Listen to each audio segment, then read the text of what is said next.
మావా ఎవర్రా అది? రే ఇంతసేపు మాట్లాడుతున్నాడు, ఎవడై ఉంటాడు బ్రో ఈడు?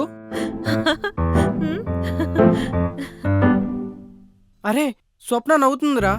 కొంపదీసి మళ్ళీ ఇంకో పెళ్లి సంబంధం కాదుగా? చాచా అయి ఉండదు. నాకెక్కడో తేడా కొడుతుంది బ్రో. నాకు భయం వేస్తుంది మావా. ఏ డోంట్ వరీ బ్రోస్, వాడెవడైనా సరే మన స్వప్న జోలికి వస్తే మాత్రం మనమేంటో చూపించాలి. అది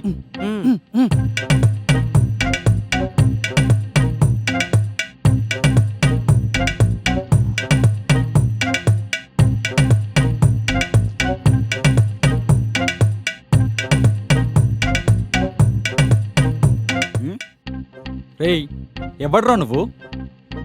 ఇంతకి మీరెవరు? ముందడిగింది మేము. ఇంతకు ముందు మిమ్మల్ని ఎప్పుడు చూడలేదు. అసలు ఎవరు భయ్యా మీరు?